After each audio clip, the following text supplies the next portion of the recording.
यदि जीवन में आप बाज की तरह आसमान छूना चाहते हैं तो आपको मुर्गों का साथ छोड़ना होगा।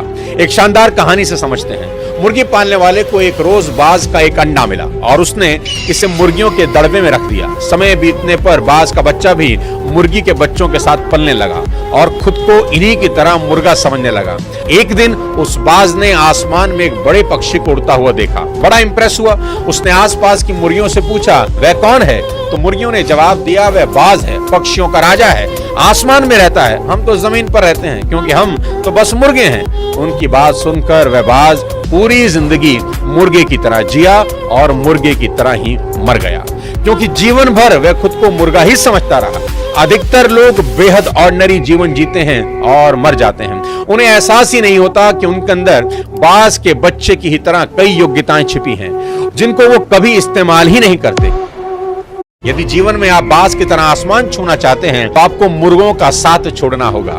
एक शानदार कहानी से समझते हैं। मुर्गी पालने वाले को एक रोज बाज का एक अंडा मिला और उसने इसे मुर्गियों के दड़बे में रख दिया। समय बीतने पर बाज का बच्चा भी मुर्गी के बच्चों के साथ पलने लगा और खुद को इन्हीं की तरह मुर्गा समझने लगा।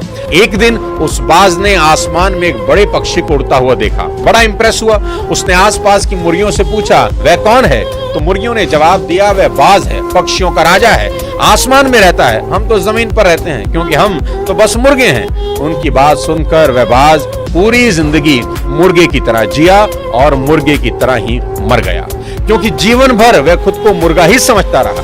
अधिकतर लोग बेहद ऑर्डिनरी जीवन जीते हैं और मर जाते हैं। उन्हें एहसास ही नहीं होता कि उनके अंदर बाज के बच्चे की ही तरह कई योग्यताएं छिपी हैं जिनको वो कभी इस्तेमाल ही नहीं करते।